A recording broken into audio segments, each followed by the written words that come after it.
My name is Takashi Ito from Japan. In addition to the global excess liquidity, corporate profits are very high compared to the share of labor.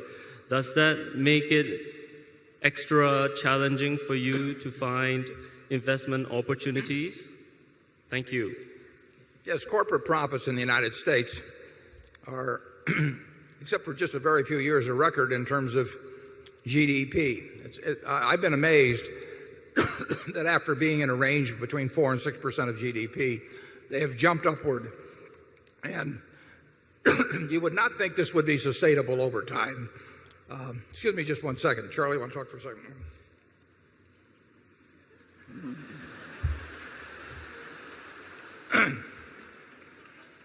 You've just heard him on the subject. But corporate profits, when they get up to 8% plus of GDP, that is very high. And so far it has caused no reaction. One reaction could be higher corporate taxes.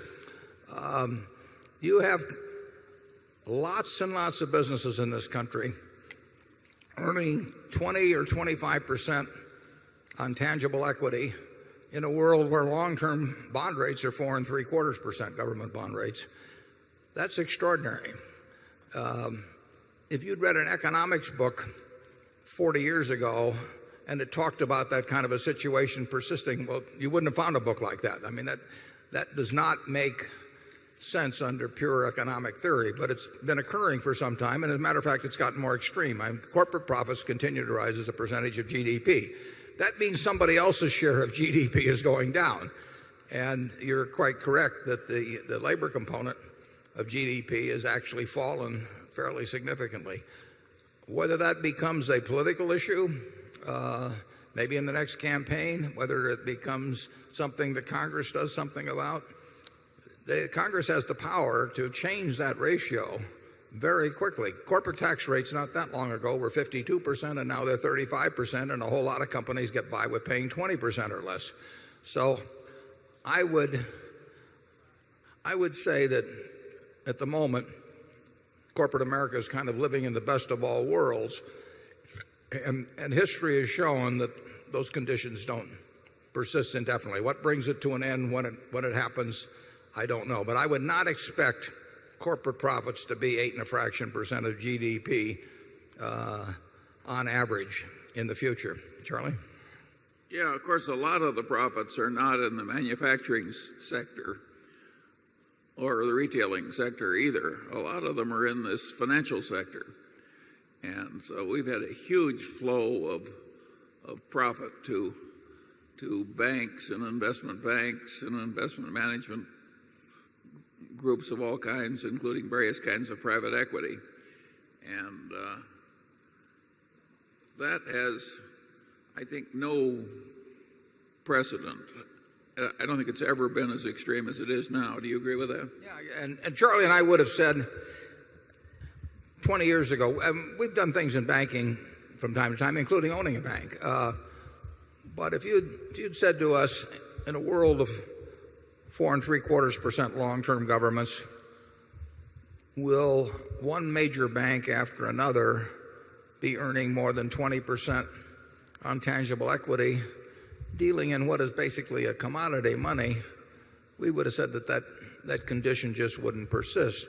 Now, part of that is because the banks are geared up more. So if you earn 1.5% on deposits, and you have, or 1.5% on assets, and you have assets of 15 times equity, you're going to be earning 22.5% on equity. And by gearing up more, it does improve the return on equity. But you still would think that would be self-neutralizing. You'd think that after one guy did it, another guy would do it.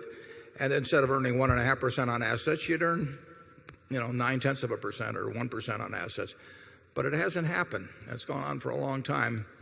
And we are living at, I'd have to look at a chart on it, but there may have been a year or two post-World War II. But I don't think that, I would bet there haven't been more than 2 or 3 years in the last 75 when corporate profits as a percentage of GDP have been this high. Some of this has come from consumer credit, which I think has been pushed to extremes that we've never before seen in the history of this country. Some other countries that pushed consumer credit very hard had enormous collapses. Korea had one, for instance, that caused chaos for what, 2 or 3 years? Maybe longer. So I don't think this is a time to just swing for the fences. And that chaos in 1997 and 1998 when the IMF stepped in, I mean, it was bad in Korea for a while. It produced some of the most ridiculously low stock prices that I've ever seen in my life. In fact, I mean, you could go back to 1932 in this country and you wouldn't have seen things any cheaper. So, and in the meantime, the companies rebuilt their balance sheets and their earning power. So things do turn around in financial markets. You will, if you're young enough, you will see everything and then some. I mentioned in the annual report, in looking for an investment manager to succeed me, that we care enormously about finding somebody who's not cognizant of everything risky that's already happened, but that also can envision things that have not yet been experienced. That's our job in the insurance business, and it's our job in the investment business. And there are a lot of people that just don't seem to, they're very smart, but they're just not wired to think about troubles that they haven't actually witnessed before. But, that's the problem Noah had. The first 40 days, it was tough sledding for Noah. But he got revenge eventually.